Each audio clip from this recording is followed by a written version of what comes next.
Hello friends, ఈరోజు మరొక ownership review తీసుకొచ్చాను. Honda city top model with CVT. చాలామంది కార్ హోండాకి వెళ్ళడానికి రీజన్ పీస్ కావాలని అంటారు. డెఫినెట్గా వీడియో తర్వాత ఓనర్ నిజంగానే పీస్ కోసం అయితే వచ్చాడు. ఒక టాటా ఎగ్జిస్టింగ్ కస్టమర్ నుంచి చాలా ప్రాబ్లం ఫేస్ చేసి ఇప్పుడు సిటీకి వచ్చాడు. బట్ కాంపిటీషన్ ఉంది, అయినా కూడా స్టిల్ ఎందుకు సిటీని చూస్ చేసుకున్నారు, ఇందులో కూడా ఏమైనా ఇష్యూస్ ఉన్నాయో మనం తెలుసుకుందాం. హాయ్ అండి. హాయ్, ఒక్కసారి మీ పేరు చెప్పరా? నా పేరు హరి ఏం చేస్తుంటారు? అండ్ నేను సీనియర్ మేనేజర్ రిక్రూట్మెంట్, అంటే HR మేనేజర్ ఐటీలో. పర్చేజ్ రండి ఇది కార్. ఇది జూన్ 2025 పర్చేస్డ్. ఆల్మోస్ట్ ఒక 3000 కిలోమీటర్స్ జరిగింది అంతే. తిరిగారు. నేను ఈ పర్టికులర్ వెహికల్ అయితే పెద్ద వాడట్లేదు ఫర్ రీజన్స్, నేను వీడియోలో చెప్పే రీజన్స్. ఓకే, ఎంత పడింది ఇది ప్రైజింగ్ 25లో? ఇది నాకు వచ్చేసి 18.25 పడింది ఆన్ రోడ్. యాక్చువల్ ప్రైస్ వచ్చేసి ఇప్పుడు మార్కెట్లో ఐ థింక్ 20.7 ఉన్నట్టుంది. నాకు మేజర్ ఎక్కువ డిస్కౌంట్స్ వచ్చి దానికి రీజన్ కూడా చెప్తాను. ఇది December 2024 make. So 24 make vehicle కావాలని చెప్పి స్టాక్లో ఉందని అడిగి నాకు కావాల్సిన కలర్ ఉంటే నేను తీసుకున్నాను. అక్కడ స్ట్రైట్ 1.25 lakhs డిస్కౌంట్ వచ్చింది నాకు. చాలామంది అడిగారు, అంటే మళ్ళీ ఇది డెప్రిసియేషన్ ఎక్కువ వస్తుంది కదా అని చెప్పి. బట్ నేను ఇమీడియట్గా 3-4 yearsలో దాన్ని అమ్మేస్తే కనుక నాకు ఏదైనా ప్రాబ్లం అంటే వాల్యూ తక్కువ రావచ్చు, కానీ I intent to keep this vehicle for like 10 years at least.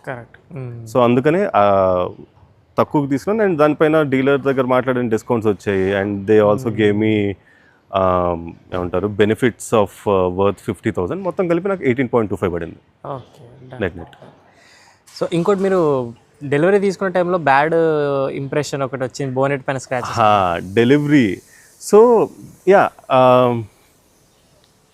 Problem ఏమైందంటే, ఇప్పుడు అది బిజీ స్కెడ్యూల్లో నేను డెలివరీ తీసుకోవాలి. నేను నా పాత నెక్సాన్ వెహికల్ ఆల్రెడీ అమ్మేసి ఉన్నాను, నా దగ్గర కార్ లేదు. సో ఇలాగ ఇబ్బంది పడుతున్నా, నాకు ఇమీడియట్ డెలివరీ కావాలని చెప్పి తీసేసుకుందామని వెళ్ళాను నేను. వాళ్ళు అరౌండ్ 9 o'clock 9:15కి నైట్ రమ్మని చెప్పాను. కరెక్ట్.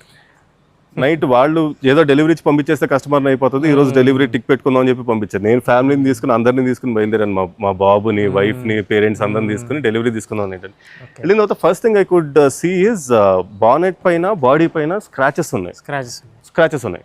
కొత్త వెహికల్కి అది I'm paying premium for this.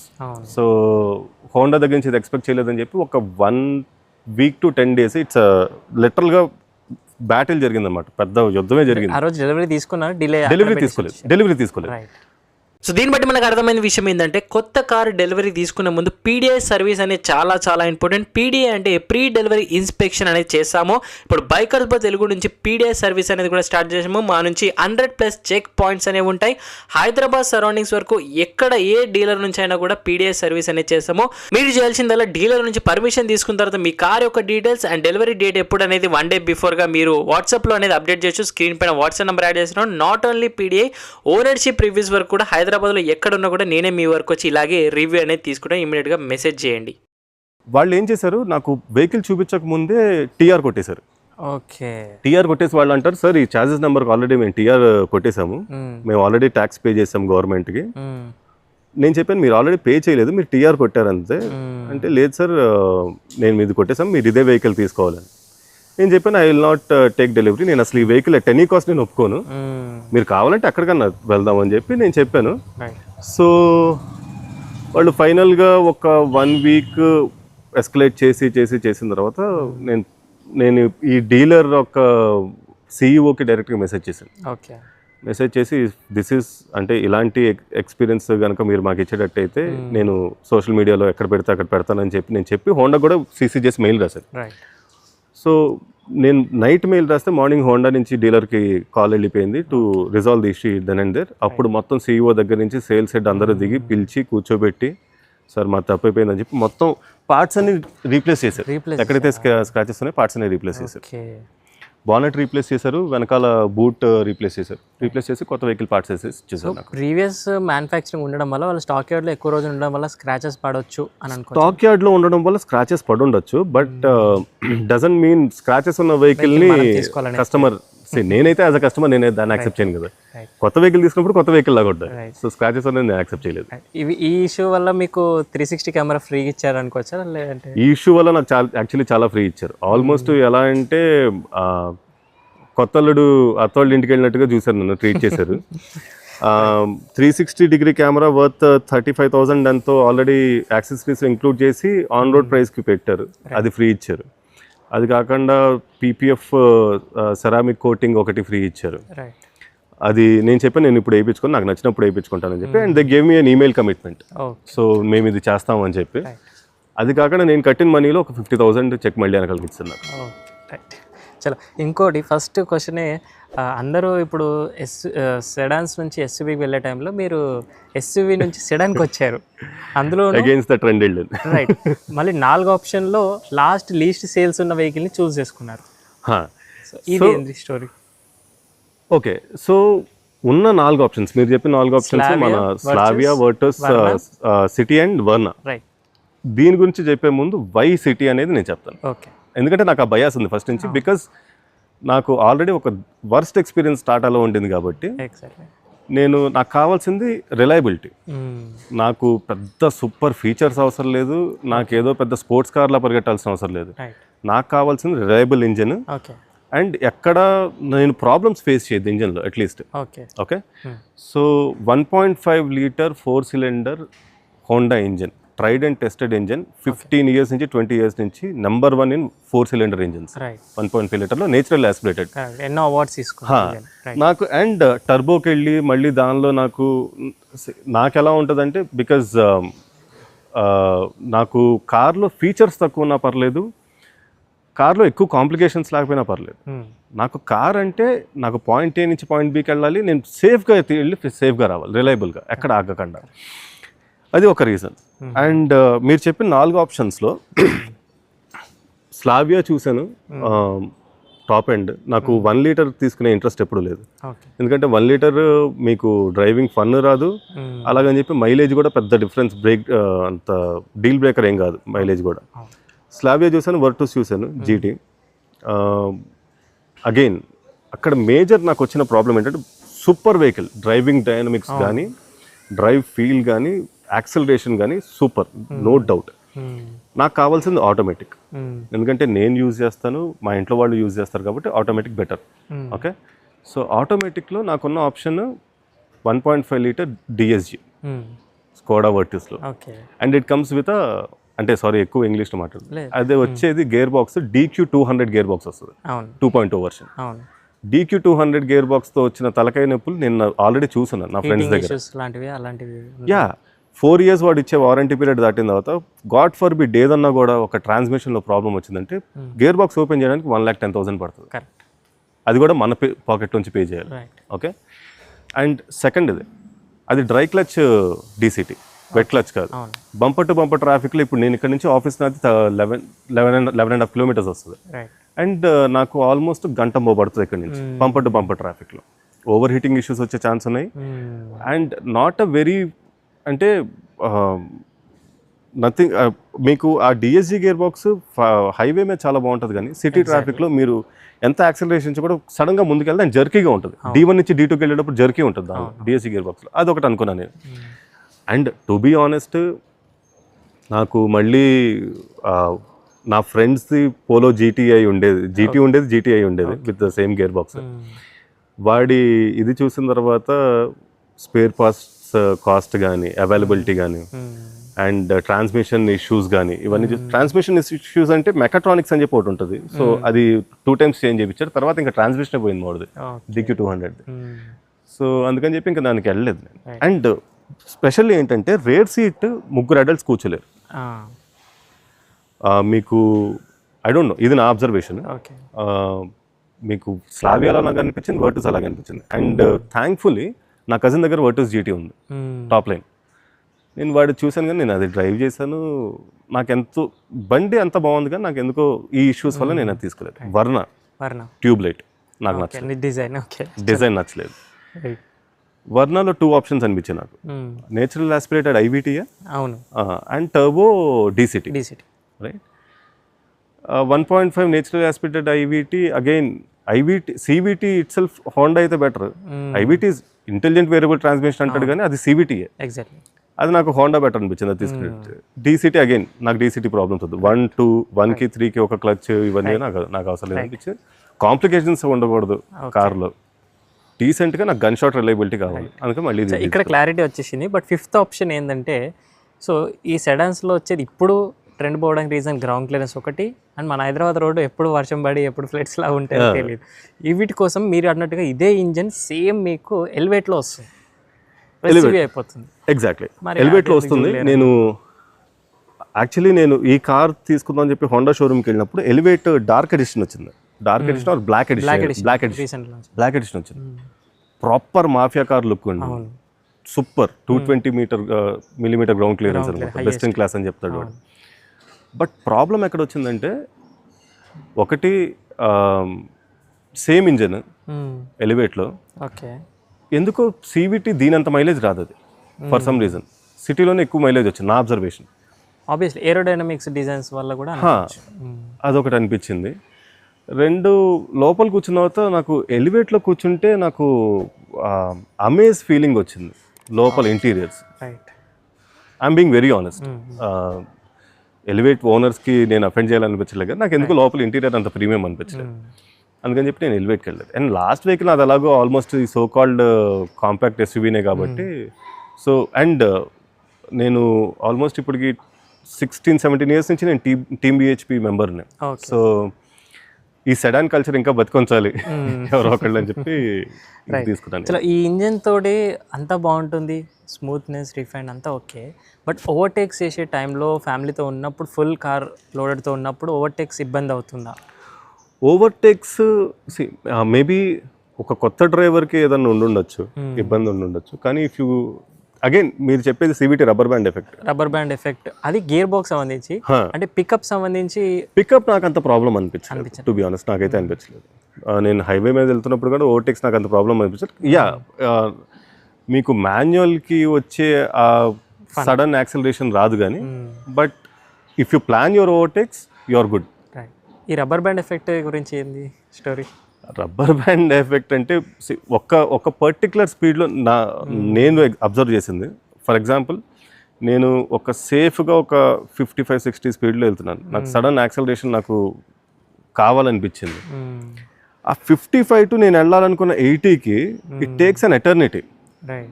అదంత ఫాస్ట్గా అట్లీస్ట్ మనం గేర్స్ చేంజ్ చేసుకుని, దీనికి గేర్ సిస్టమ్ ఉండదు కదా, గేర్ చేంజ్ చేసుకుని గేర్ డౌన్ చేసి నేను మళ్ళీ పికప్ చేయడానికి కూడా లేదు అది. సో అది కొంచెం అనిపించింది. బట్ హైవే క్రూజింగ్లో నాకే ప్రాబ్లం ఏం రాలేదు, కానీ ఘాట్ దగ్గర మాత్రం కొంచెం అనిపించింది. సింపుల్ అంటే గేర్ బైక్కి యాక్టివాకి ఉన్న డిఫరెన్స్ సింపుల్. ఇక్కడ సివిటీ గురించి సింపుల్గా చెప్పాలంటే, మీకున్న యాక్టివా, మీకున్న స్కూటీలు, సోకాల్డ్ స్కూటీలు అని సివిటీ ఇంజిన్ అలా ఉంటుంది. చలో, ఇది మరి ఈ గేర్ బాక్స్తో ఈ ఇంజన్ మైలేజ్ ఏం తీసిస్తుంది city and highway? So mileage గురించి నేను ఇప్పుడు అంత గట్టిగా చెప్పలేను, ఎందుకంటే ఇంకా 3000 కిలోమీటర్స్ తిరిగాను, ఇంకా సర్వీస్ చేయించాలి. కానీ నాకు ఇప్పుడు 9.5 కిలోమీటర్స్ వస్తుంది సిటీలో. హైవేలో అరౌండ్ 17.8 to 18.2 నేను చూసింది మైలేజ్. సో ఇంకోటి, సిటీ అంటే చాలామంది టాప్ అండ్ చూస్ చేసుకోవట్లేరు, ఎందుకంటే ADAS ఒక్కటే వస్తుంది. ఇంపార్టెంట్లీ ADAS కూడా మీరు అన్న ఇష్యూస్ ఉన్నాయి. సో ADAS కాకుండా value for money mid variant VX ఉంది. సో మనకి మంచి బడ్జెట్లో వచ్చేస్తున్నాయి, అన్ని ఫీచర్స్ దాంట్లో ఉన్నాయని అంటున్నారు. మీరు టాప్ అండ్ రావడానికి రీజన్? ఓకే, సో నేను VXలో కూడా ఎపెక్స్ ఎడిషన్ అని ఒకటి వచ్చింది. అవును, వచ్చింది. అది తీసుకుందాం అని చెప్పి అనుకున్నాను నేను, ఎపెక్స్ ఎడిషన్. ఎందుకంటే దానిలో అంబియంట్ లైటింగ్ ఇవన్నీ ఇస్తున్నాడు. కాకపోతే ప్రాబ్లం ఏంటంటే సన్ రూఫ్ రావట్లేదు దానిలో. ఓకే, సన్ రూఫ్ రాలేదు VXలో. అండ్ టైర్ సైజ్ కూడా ఇది R16 అయితే R15 వస్తుంది అవును VXలో. నాకు తెలిసి ఇది most under tired car in that segment. దానికి రీజన్ ఏంటో నేను తర్వాత మాట్లాడుకుందాం దాని గురించి, దీనిలో ఏం అప్గ్రేడ్ చేయాలనేది. బట్ నాకు వచ్చిన డీల్లో అయితే నేను చెప్పాను కదా, నాకు వచ్చిన డిస్కౌంట్స్ ఇవన్నీ చూసి నాకు VXకిను ZXకి పెద్ద డిఫరెన్స్ అనిపించలేదు. అండ్ ZXలో నాకు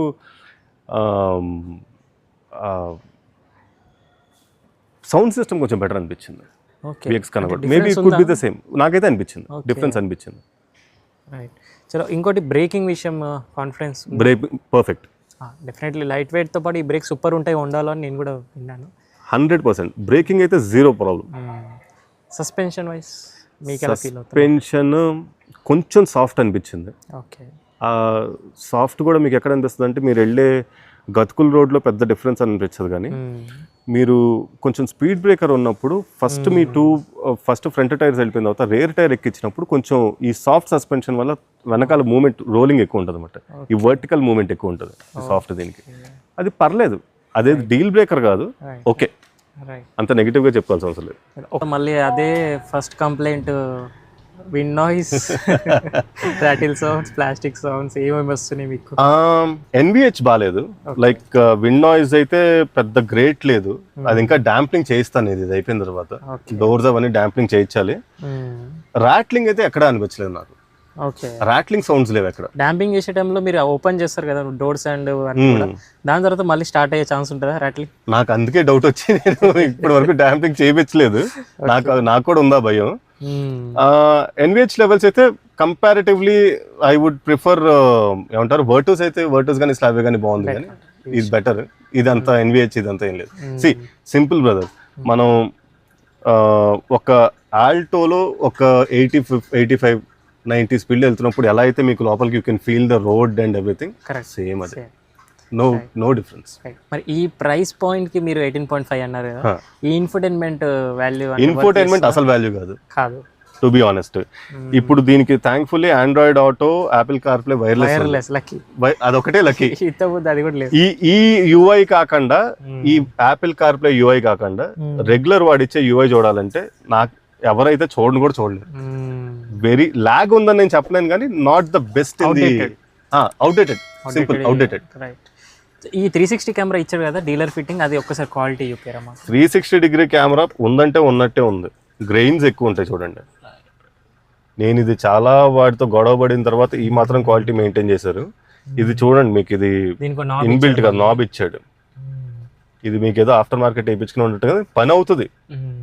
not a great configuration, wiring అంతా వాళ్ళే చేశారు కాబట్టి ప్రాబ్లం లేదు, వారంటీ ఇష్యూస్ రావు. వెంటిలేటెడ్ సీట్స్ అయితే ఇంకా లేవు, వెంటిలేటెడ్ సీట్స్ లేవు. ఇప్పుడు ఇలాంటి ఇప్పుడున్న ఈ దీనిలో కూడా కొంచెం, ఈ వేడిలో కూడా కొంచెం ముందుకెళ్తే మీ షర్ట్లు అరకలు తడిసిపోయి ఉంటాయి, దానికి ఫిక్స్ అయిపోండి. వెంటిలేటెడ్ సీట్స్ చేస్తున్నాడని విన్నా నేను, హోండా అవుట్ చేసేస్తున్నాడు, సమ్ ఏదో 7,000 ఎంతో పెడితే చేస్తాడని ఉంది. సీట్స్ చేయట్లేడు, పైనుంచి షీట్ టైప్ ఇస్తున్నాడు, సంథింగ్ అలాంటిది ఏదో ఒక జుగాడ్ అయితే చేస్తున్నాడు కానీ ప్రాపర్ డిఫాల్ట్ తోటి 2 ఫ్రంట్ వెంటిలేటెడ్ రావాలి. ఈ ప్రైస్ కి ఇంకా ఏం రావచ్చు ఉండాల్సిందో నేను చెప్తాను, ఒకసారి చెప్పేసేయండి. అది అంబియంట్ లైటింగ్ లేదు, వెంటిలేటెడ్ సీట్స్ లేవు, సీట్ అడ్జస్ట్మెంట్ ఇంకా మాన్యువల్, ఎలక్ట్రానిక్ లేదు. ఓకే, 360 డిగ్రీ కెమెరా క్వాలిటీ, అది కూడా నేను పెట్టించుకున్నాను కాబట్టి ఏదో దయతెలిచి అది పడేసాడు, కానీ అది క్వాలిటీ లేదు. సౌండ్ సిస్టమ్ హోండా ఇది ఏ బ్రాండ్ ఇస్తాడు కూడా చెప్పలేదు, కానీ చెప్పడు, ఎంత అడిగినా కూడా చెప్పడు. ఇది ఆర్కమిస్తా, సోనియా, జేబిఎల్ చెప్పరా అంటే చెప్పడు. సెగ్మెంట్ లో మీకు బోస్, హర్మన్ వస్తున్నప్పుడు ఇది కొంచెం నాట్, మీరు రెగ్యులర్ గా పర్లేదు మ్యూజిక్ ఏదో FM రేడియో నడిపించుకుంటానంటే బాగానే ఉంటది, కానీ నేనేదో గన్స్ అండ్ రోజెస్ వింటాను, ఓజీ పాటలు వింటానంటే దీనిలో కష్టం. అచ్చా, ఇంకోటి ఇది రిజల్వ్ అయిందో తెలియదు, 25 మోడల్ అడుగుతున్నా. TPMS అన్ని టైర్స్ కి ఇప్పటికి కూడా కరెక్ట్ చూపితే, ఓన్లీ TPMS ఇండికేషన్ వస్తుంది, ఏదైనా TPMS ఇండికేషన్ ఒకటే వస్తుంది. ఏ టైర్ మనం చెక్ చేసుకోవాలి. సడన్ గా ఏంటంటే మీరు రన్నింగ్ లో ఉన్నప్పుడు నేను 2 సార్లు ఫేస్ చేశాను ఇది. టైర్ ఇన్ఫ్లేషన్ సిస్టమ్ యాక్టివేటెడ్ అని చెప్పి మీకు ఒక వార్నింగ్ లైట్ వస్తుంది. మీరు మళ్ళీ దాన్ని స్కాన్ చేసుకుంటే అది ఫేక్ లైట్ వస్తుంది అనమాట. ఫేక్ లైట్ వచ్చి మళ్ళీ అది పోతుంది. సో ఇప్పుడు కూడా అలాగే ఉంది. ఇంకోటి మీరు మాల్ ఫంక్షన్ ఇండికేషన్ సడన్ గా వచ్చేసా మీకు, సో నేను ఆఫీస్ నుంచి వస్తున్నప్పుడు మన మీనాక్షి టవర్స్ దగ్గర నేను అప్పుడే సిగ్నల్ దాటగానే సడన్ గా 9 వార్నింగ్ లైట్స్ ఆన్ అయినాయి. దీనిలో ABS లైట్ ఆన్ అయింది, road mitigation collision mitigation system అని చెప్పి మొత్తం ఒక 9 లైట్స్ ఆన్ అయిపోయినాయి. నేను పానిక్ అయ్యి కాల్ చేశాను సర్వీస్ సెంటర్, కాల్ చేసి బండి పక్కన పెట్టేసి డ్రైవ్ చేయకుండా కాల్ చేస్తే సార్ అది 2 రీజన్స్ అయి ఉండొచ్చు, ఒకటి సెన్సర్ మాల్ ఫంక్షన్ అయి ఉండొచ్చు, లేకపోతే ర్యాట్స్ ఉంటాయి కదా, ఎలికలు కొట్టేసి ఉండొచ్చు వైరింగ్, అది ఒకసారి చెక్ చేసి చెప్తాం మీకు, మీరు పంపించండి సర్వీస్ సెంటర్. నేను చెప్పాను నేను రిస్క్ తీసుకోను వెహికల్ ఇలా తీసి ఇన్ని వార్నింగ్ లైట్స్ ఉన్నప్పుడు, మీరు వచ్చి తీసుకోండి అంటే లేదు RSA కాల్ చేయండి రోడ్ సైడ్ అసిస్టెంట్స్ కి, వాళ్ళు వచ్చి తీసుకుంటారు. అండ్ ఇక్కడ ఒక రకంగా చెప్పాలంటే హోండాకి కూడా ఐ నీడ్ టు వాళ్ళకి ఒక అప్రిసియేషన్ అయితే ఇవ్వాలి ఈ విషయంలో. అది ఫుల్ వర్షం పడుతుంది, RSA కాల్ చేస్తే 22 minutes వచ్చేసాడు నా దగ్గరికి. 22 minutes వచ్చి నా వెహికల్ టో చేసుకుని నన్ను కూడా కార్లో తీసుకుని సర్వీస్ సెంటర్ తీసుకెళ్ళాడు. నేను సర్వీస్ సెంటర్ నుంచి ఇంటికి వచ్చేసాను. వచ్చేసిన తర్వాత next day service advisor call చేశాడు. ఎప్పుడు ఆల్మోస్ట్ పొద్దున 8:15 కల్లా కాల్ వచ్చేసింది నాకు. సార్ మీ వెహికల్ వచ్చింది, చూస్తున్నాం మేము అని చెప్పి, మేము డయాగ్నోస్ చేస్తామని చెప్పి ఒక 460 రూపీస్ ఎస్టిమేట్ పంపించాడు నాకు. 460 రూపీస్ ఎస్టిమేట్ పంపించి, సార్ ఇది ఫైనల్ ప్రైస్ కాదు, ఇది ఎస్టిమేట్ పంపించాను జస్ట్ అంటే. నేను చెప్పాను ఇది ప్రాబ్లం వచ్చింది, వెహికల్ కొత్త వెహికల్ అది, నేను అది పే చేయను అని చెప్పాను. అన్న కూడా లేదు సార్ ఇది కొంచెం ఫార్మాలిటీస్ ఉంటాయి, మేము ఇచ్చేసినందుకు కావాలి అని అంటే చేశాడు. చేసిన తర్వాత సార్ వెహికల్ రెడీ అయిపోయింది అని చెప్పి అన్నాడు. నేను ఆ రోజు 104 ఫీవర్ ఉండింది నాకు. నేను చెప్పాను నేను ఇప్పుడు వచ్చి తీసుకోలేను, మేబీ 2 days నేను ఇంట్లోంచి బయటకు రాలేను, వెహికల్ మీ దగ్గర ఉంచుకోండి, ఒక 2 days తర్వాత వచ్చి నేనే తీసుకుంటాను. వాళ్ళే డ్రైవర్ని పెట్టి ఇంటికి పంపించి ఆ 460 వితౌట్ కాస్ట్, ఆ 460 రూపీస్ది కూడా తీసేసి, సార్ మీరేం పే చేయక్కర్లేదు, గెట్ వెల్ సూన్ అని చెప్పి వెహికల్ సహీ సలామత్ ఇంటికి పంపించారు. ఇది ఆర్ఎస్ బాగా వర్క్ అయింది, రెస్పాండ్ కూడా బాగుంది, సర్వీస్ కూడా చాలా బాగుంది. సో ఇంకోటి ఈ ప్రైస్లో ఎలక్ట్రానిక్ పార్కింగ్ బ్రేక్ అలాంటివి ఎక్స్పెక్ట్ చేస్తున్నారా మీరు? నేను electronic parking break completely against. ఈ ఫీల్ కావాలి, రైట్, ఇది కావాలి. ఇంకోటి ఈ అన్ని కార్స్లో ఇప్పుడు అడుగుతున్న రీసెంట్గా వైర్లెస్ ఛార్జింగ్ అన్ని కూడా 20-15 minutes తర్వాత హీట్ అవుతున్నాయి, ఫోన్స్ పాడైపోతున్నాయి అన్నారు. దీంట్లో మీరు అదేమైనా అబ్జర్వ్ చేశారు? దీనిలో wireless charging okay, Honda wireless charging అనేది జుగాడ్ ఇది. ఓకే, ఇది ఆఫ్టర్ మార్కెట్ చేర్చుకున్నట్టు ఉంటుంది. ఓకే, ఇది తీసేస్తే ఇది కప్ హోల్డర్స్, యాక్సెసరీస్ లాగా ఇచ్చాడు. కప్ హోల్డర్స్ యూజ్ చేయలేం, మళ్ళీ యూజ్ చేయలేం, ఏదైనా ఒకటే యూజ్ అవుతుంది. నీకు వైర్లెస్ ఛార్జింగ్ కావాలా, నీకు కప్ హోల్డర్స్ కావాలి. వైర్లెస్ ఛార్జింగ్ కావాలంటే కప్ హోల్డర్స్ మర్చిపో. ఇది హోండా జుగాడ్ ఇది కూడా మీరు ఒక మైనస్ కాన్ డెఫినెట్లీ కాన్. ఇది తప్పితే ఇంకెక్కడ కప్ హోల్డర్స్ లేవు. సో అదొకటి. Wireless charging okay, phone heat అవ్వడం అదంతా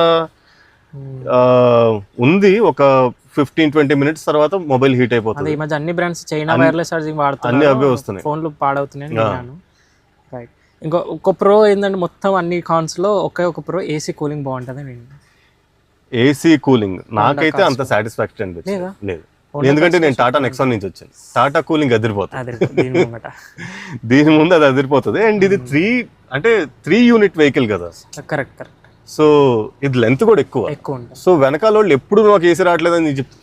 అందులో ఇక్కడ మాకు ఉన్నాయి, అయినా కూడా వెంట్స్ ఉన్నాయి, మీరు బ్లోయర్ కూడా కంట్రోల్ చేసుకోవచ్చు. బ్లోయర్ కంట్రోల్ లేదు, ఇది ఐ థింక్ టెంపరేచర్ కంట్రోల్ లేదు, బ్లోయర్ కంట్రోల్ ఉంది. కానీ ఎప్పుడు వాళ్ళకి ఇదేంటంటే కంప్లైంట్ ఏంటంటే ఏసీ రావట్లేదు అంట. ఏసీ పర్ఫార్మెన్స్ నేను అంత సాటిస్ఫైడ్ అని కాదు. ఫస్ట్ హోండా కస్టమర్ నేను వింటున్నాను, ఇది అంటే టాటా నుంచి వచ్చారు కాబట్టి. అండ్ ఇందాక మీరు అడిగినట్టు కంపేర్ చేస్తే దీనికి స్లావియా కంపేర్ చేస్తే ఇది 1000 రెట్లు బెటర్. స్లావియాలో ఏ మాత్రం కూడా పనిచేయదు. 1 liter తీసుకుంటే అసలు 1.5 లో కూడా రాలేదు నాకు, 1.5 కూడా పెద్ద రాలేదు. ఇంకోటి cabin lights LEDs halogens top and cabin lights పైన ఎల్ఈడీస్ అనుకుంటే ఎల్ఈడీస్ ఫైనల్ గా ఎల్ఈడీస్ ఇచ్చాడు, ఇంతకుముందు ఎలోజిన్స్ ఉంటుంది. ఇంకోటి స్టీరింగ్ రెస్పాన్స్ దీనిలో ఏంది అంటే smooth response, feel and feedback ఎలా ఉంది? Steering perfect feel and feedback ఉంది. సిటీకి లైట్, హైవే ఎక్కగానే వెయిట్ వస్తుంది, పర్ఫెక్ట్ ఉంది. స్టీరింగ్ కానీ డ్రైవింగ్ డైనమిక్స్ కానీ చాలా మంది ఎవరి ఆస్పిరేషన్స్ వాళ్ళకు ఉండొచ్చు. నేను సెడాన్ తీసుకుంటే సెడాన్ నాకు ఆల్మోస్ట్ పార్షాలా పరిగెట్టాలని చెప్పి, లేకపోతే వేరే నెక్స్ట్ సెగ్మెంట్ లో పరిగెట్టాలని చెప్పి. ఇది నాకు this does the job for me. నాకు ఫ్యామిలీ ట్రావెల్ కి సేఫ్ ఉంది, లైక్ రిలయబుల్ ఉంది ఇంజన్, అండ్ స్టీరింగ్ కూడా గుడ్ ఎనఫ్. నేను 150 దాకా కొట్టాను, అప్పుడు కూడా నాకు ప్రాబ్లం ఏం రాలేదు. దాని మించి వెళ్ళలేదు, నేను ధైర్యం చేయలేదు. ఇంకేమైనా ఇష్యూస్ ఉన్నాయా మీరు షేర్ చేసుకోవాల్సినవి? ఇష్యూస్ అంటే 1 second బయట చూపించాలి. అది the most under tired vehicle in the entire segment. Profile అంటున్నారా? ప్రొఫైల్ నేను 185 55 R16. సో ఈ వెహికల్ కి మీరు ఆల్రెడీ హెచ్ రేటెడ్ ఇచ్చాడు. సో దీన్ని 195/60 R16 పర్ఫెక్ట్. ఎందుకంటే ఇది చాలా తక్కువ. హైవేలో టాప్ స్పీడ్స్ లో వెళ్తే రిస్క్ ఒకటి, 2 ఎక్కువ పంచర్లు పడిపోతాయి, అసలు లేదు ప్లేస్ లేదు ఎక్కడ. ఇది ఇంకొంచెం ఉండాలి, ఇది హైట్ ఉండాలి. దీని బదులుగా మీరు 1000 kilometers అవ్వకముందే మళ్ళీ 195 వేసుకుంటే ఒక 3000లో న్యూ టైర్స్ రావచ్చు అంటారా? న్యూ టైర్స్ రావచ్చు, కాకపోతే ఏంటంటే వాడు ఇచ్చింది ఒక 30,000 కిలోమీటర్స్ తిప్పిన తర్వాతే మారుద్దాం అని చెప్పి అనుకుంటున్నాను నేను టైర్స్. అంటే చాలా మంది షోరూమ్ నుంచి డైరెక్ట్ వెళ్ళిపోయి ఎక్స్చేంజ్ చేసుకుంటారు కదా. ఎక్స్చేంజ్ చేసుకుంటారు. మళ్ళీ నాకు ప్రాబ్లం ఏంటంటే వారంటీ ఏమన్నా ఇదేస్తాడా అని చెప్పి నాకు కొంచెం ఆ క్వశ్చన్ ఉండింది నాకు. అందుకని నాకు దాని మీద ఇంకా క్లారిటీ రావాలి. వల్ల అయితే ఉండదు మ్యాక్సిమం. అది నాకంత టు బి ఆనెస్ట్ ఇది కొన్న తర్వాత నాకు అంత టైం కూడా లేకుండే టైర్స్ మార్చుకునేదంతా. బట్ నేనైతే డెఫినెట్లీ 195/60 R16 బ్రిడ్ స్టోన్ ఇచ్చాడు అనుకుంటా కదా. Bridgestone yes. సో దీని పర్ఫార్మెన్స్ ఎలా ఉంది? గ్రిప్ కానివ్వండి అండ్ నాయిస్ కానివ్వండి. నాయిస్ ఆబ్వియస్లీ ఉంటుంది, నాయిస్ ఉంది, కావాల్సినంత నాయిస్ ఉంది. గ్రిప్ అయితే కాన్ఫిడెన్స్ ఇస్తుంది, గ్రిప్ బాగుంది పర్లేదు. కానీ చెప్పాను కదా ఈ NVH ప్రాబ్లం చాలా ఎక్కువ ఉంది. రైట్. మీకు మ్యూజిక్ కంపల్సరీ ప్లే చేసుకోవాలి, లేకపోతే మీ చెవులో ఈ రోడ్డు నాయిసే మీకు ఇది వస్తుంది, వినిపిస్తుంది. ఓకే. అండ్ హెడ్ లైట్స్ గురించి? హెడ్ లైట్స్ త్రో బాగుంది, ఫుల్ LED. వాడు ఏదో మనకి అమ్మేటప్పుడు చాలా 9 సెట్ LED ఏదో చెప్పాడు, కానీ బేసిక్ LED ఫంక్షనింగ్ బాగానే ఉంది. Highway time, night time throw అదంతా బాగానే ఉంది, త్రో బాగుంది. అండ్ ఆటోమేటిక్ లైట్స్ కాబట్టి దీనిలో మనకి డిప్పర్ ఆటోమేటిక్గానే పడిపోతుంది హై బీమ్ లో బీమ్లో. So ya I'm satisfied with the light throw and everything. And finally build quality విషయం compare to Slavia and Virtus. Build quality అంటే నేను లాస్ట్ టైం అగైన్ నేను టాటా కొంది కూడా బిల్డ్ క్వాలిటీ కోసమే. షెల్ అయితే బాగానే ఉంది, అంత ఫిల్మ్స్ ఏం కాదు compare to 4th Gen Swift. 4th Gen city 4th Gen doors ఎంత వెయిట్ లేవు. ఓకే. ఇది డోర్ వెయిట్ పెంచాడు అండ్ ఈ థర్డ్ కూడా it will give you the confidence. Again build quality subjective అని నా ఫీలింగ్. బయట మీరు ట్యాంక్ బిల్డ్ చేసి బాడీని ట్యాంక్ లాగా బిల్డ్ చేసినా కూడా లోపల ఇంజన్ ఇదంతా సరిగ్గా ఇంజనీరింగ్ చేయకపోతే మళ్ళీ అది బిల్డ్ క్వాలిటీ కాదని నా feeling. So in that way పర్లేదు. సో సిటీస్కి అయితే ఇప్పుడు రీసేల్ వాల్యూ ఉందంటారా? రీసేల్ గురించి అయితే ఆలోచించి నేను కొనలేదు. 10 years అన్నారు. 10 years అట్లీస్ట్ 8 years ఉంచుదాం అనుకుంటున్నాను నేను. ఇది ఇంట్లో నేను నెక్స్ట్ వెహికల్ SUV, మీరు ఇందాక అడిగిన క్వశ్చన్కి అదే ఆన్సర్ చేద్దాం అనుకున్నాను, మర్చిపోయాను. SUV ఎందుకు తీసుకోలేదు అని. SUV ladder on frame chassis లేకుండా మోనోకాక్స్ బాడీ ఉండి 4x4 లేకుండా ఉన్నది నా దృష్టిలో అయితే అది SUV కాదు. సో నాకు ఇది కొనకుండా నాకు వచ్చిన సజెషన్, నా ప్రిఫరెన్స్ దీని మీద ఏంటంటే క్రెటా డీజిల్ తీసుకుందాం అనుకున్నాను మాన్యువల్. ఓకే. ఎందుకంటే మంచి మైలేజ్ వస్తుంది, DPF ఇష్యూస్ కూడా ఉన్నాయి బట్ అది చేసుకోవచ్చు, కాకపోతే మైలేజ్ వస్తుంది అండ్ ఆబ్వియస్లీ సెగ్మెంట్ కింగ్ అది. కరెక్ట్. తీసుకుందాం అనుకున్నాను, కాకపోతే ఇంట్లో వాళ్ళ ప్రిఫరెన్స్ ఏంటంటే మాన్యువల్ అయితే మేము డ్రైవ్ చేయలేము, మాకు ఆటోమేటిక్ కావాలని. క్రెటా ఆటోమేటిక్ తీసుకోవాలైతే నాకు అనిపించలేదు. Okay. Diesel with torque 6 speed torque convertible వస్తుంది కదా? వస్తుంది, but then again torque converter కదా, నాట్ యువర్ రెగ్యులర్ ఆటోమేటిక్. నాకు DCT నాకు రిలయబిలిటీ కావాలి బ్రో, రిలయబిలిటీ కోసమే వచ్చింది. రైట్. సింపుల్, ఇంక వేరేది ఏం లేదు దానిలో. అండ్ ఫాగ్ లైట్స్ అయితే వచ్చాయి, ఫాగ్ లైట్స్ కూడా ఉన్నాయి కాబట్టి మనకి సాటిస్ఫాక్షన్. ఈ జనరేషన్లో మీకు ఇది ఫేక్ కార్బన్ ఫైబర్ది ఇది కింద ఇచ్చాడు, ఏదో లుక్స్ కాస్మెటిక్ లుక్స్ కోసం అంతే.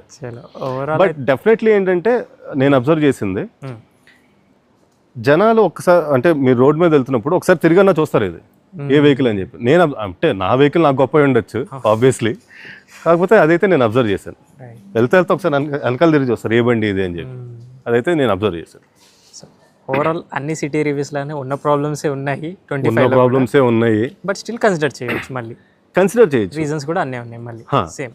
ఎన్నైతే రీజన్స్ కొనకపోవడానికి ఏవైతే సిల్లీ రీజన్స్ ఉన్నాయో కొనడానికి కూడా చాలా ప్రాపర్ రీజన్స్ కూడా అలాగే ఉన్నాయి. నాకు టు బీ ఆనెస్ట్ నా ఒపీనియన్ ఏంటంటే మనం తీసుకునే వెహికల్లో ఎన్ని ఫీచర్స్ ఎక్కువ ఉంటే అన్ని రకాలుగా అది ప్రాబ్లమ్స్ వచ్చే ఛాన్సెస్ ఉన్నాయి. ఓకే, నాకు బేసిక్గా డే టు డేలో నేను యూజ్ చేసుకునే ఫీచర్స్ వస్తే చాలా. నాకు ఎక్స్ట్రాడినరీగా నా పైనుంచి పానరామిక్ సన్ రూఫ్ వెళ్ళిపోవాలి ఇవన్నీ అవసరం లేదు. సన్ రూఫ్ కూడా అవసరం లేదు నాకు యాక్చువల్లీ. మా బాబు కావాలని చెప్పి కాల్ చేశాడని తీసుకోవడం చెప్తే నేను సన్ రూఫ్ కూడా తీసుకునేవాడిని కాదు, ఎందుకంటే సేఫ్టీ హజార్డ్ అది టు బి ఆనెస్ట్. అడాస్ అక్యురేట్గా వర్క్ అవుతుందంటారా? అడాస్ యాక్యురేట్గా వర్క్ అవుతుందంటే చాలా ఇంట్రూజివ్గా ఉంటుంది. దీనిలో వచ్చిన ఒక ప్రాబ్లం ఏంటంటే Level 2 అడాస్ కెమెరా బేస్డ్ ఇచ్చాడు కదా. అవును. సో దీనిలో కొలిషన్ మిటిగేషన్ సిస్టమ్ అని చెప్పి ఒకటి ఉంటుంది. ఓకే. అది మీరు ఇంజన్ ఆన్ చేయగానే ప్రతిసారి అది కూడా ఆన్ అయ్యి ఉంటుంది. ఓకే. దాంతో వచ్చిన ప్రాబ్లం ఏంటంటే మీరు సిటీ ట్రాఫిక్లో వెళ్తున్నారు, లెట్స్ ఎగ్జాంపుల్ మీరు సిటీ ట్రాఫిక్లో వెళ్తున్నారు, ఒక బైక్ వాడు ఇండికేటర్ వేయకుండా ఇలా కొంచెం దగ్గర కొంచెం ముందు కామన్ మన ఇండియాలో పానిక్ బ్రేకింగ్ అయిపోతుంది, ఓకే సడన్ గా రోడ్డు మీద పానిక్ బ్రేకింగ్ అవుతుంది, ఓకే వెనకాల నుంచి వచ్చి ఆవిడొకటి వేసేస్తారు. నాకు ఆల్రెడీ కొంచెం ఇష్యూస్ కనిపించాయి ఆ విషయంలో. ఓకే సో దీనికి రీజన్ నేను అనుకుంటున్నాను ఓన్లీ కెమెరా ఇవ్వడం వల్ల అంత అక్యురేట్గా వర్క్ అవ్వలేదు ఇట్లాంటి విషయాలు, రేడార్ కూడా ఉంటే బాగుంది. రేడార్ ఉంటే కంపల్సరీ కొంచెం బెటర్గా ఉండేది పర్ఫార్మెన్స్, ఇంకా ప్రాపర్గా పనిచేసేది. ఇది కెమెరా బేస్డ్ రేడార్స్ కాబట్టి సో అదర్ కంట్రీస్ లో బాగుంటాయి ఈ రాడార్స్, కానీ మన ఇండియన్ అదర్ కంట్రీస్ లో వాళ్ళు డిస్టెన్స్ కూడా గ్యాప్ మెయింటైన్ చేస్తారు వెహికల్ టు వెహికల్. మన దగ్గర ఎక్కడ అవుతుంది బంపర్ ట్రాఫిక్. ఏదో ఇంకా ఈ బడ్జెట్ లో అడాస్ కూడా వచ్చింది, అడాస్ కూడా వచ్చింది. సంతోషం. బెటర్ థింగ్ ఏంటంటే అడాస్ రావడం వల్ల లేన్ చేంజ్ అదేదో ఒక సిస్టమ్ ఉంటుంది, అవును ఆ సిస్టమ్ బాగా పనిచేస్తుంది, అన్నిట్లో 100% బాగా పనిచేస్తుంది. అదొకటే పనికి వచ్చేది. అండ్ థ్యాంక్ఫుల్లీ దీనిలో ఏంటంటే ఆ కొలిషన్ మిటిగేషన్ సిస్టమ్ ఆఫ్ చేసుకోవచ్చు. రైట్, ఇంజిన్ ఆన్ చేయగానే సేఫ్టీ సపోర్ట్ అని ప్రతిసారి చేయాలా ప్రతిసారి చేసుకోవాలి. ఇంజిన్ ఆన్ చేసిన ప్రతిసారి చేసుకోవాలి, కాకపోతే మళ్ళీ ఆన్ అవుతుంది, మళ్ళీ సేమ్ అదే అవుతుంది. మర్చిపోయి వెళ్తే మళ్ళీ మర్చిపోయడం ఉంటుంది. మీకు ఒకసారి అయిందని కూడా అన్నారు, ఇంపాక్ట్ అయ్యింది 2 సార్లు అయింది. థ్యాంక్ఫుల్లీ ఎవరు తగలకుండా బతికిపోయాను నేను. సడన్ గా ట్రాఫిక్ లో ఐ థింక్ ఐక్య ఫ్లైఓవర్ దిగిన తర్వాత క్యాబ్ వాళ్ళు ఇలా అడ్డం వచ్చారు, అడ్డనగా తప్పని చెప్పి బ్రేక్ పడింది, వెనకాల క్యాబ్ వాడు ఆల్మోస్ట్ ఇంత క్లోజ్ వరకు వచ్చాడు. పానిక్ బ్రేకింగ్ లాగా చేస్తుంది. సో రివ్యూ ఇది మీకు హెల్ప్ఫుల్ అయింది అనుకున్నాను. అండ్ ఇలాగే మీరు కూడా మీ ఓనర్షిప్ రివ్యూని మన ఛానల్ ద్వారా షేర్ చేసుకోవాలనుకున్న అయితే బైకర్స్ బో తెలుగు ఆఫీషియల్ ఇన్స్టా పేజ్ ఉంది, అక్కడ మెసేజ్ చేయండి. లేదంటే వాట్సాప్ నెంబర్ స్క్రీన్ పైన యాడ్ చేసిన అక్కడ కూడా మెసేజ్ చేయొచ్చు. ఏ 2-వీలర్ అయినా 4-వీలర్ అయినా హైదరాబాద్లో నేనే మీ వరకు వచ్చి ఇలాగే రివ్యూ తీసుకున్నాను. Thank you so much watching. See in the next video. Drive చేసే వాళ్ళు సీట్ బెల్ట్స్, రైడ్ చేసే వాళ్ళు స్టాండర్డ్ హెల్మెట్స్ మర్చిపోవద్దు.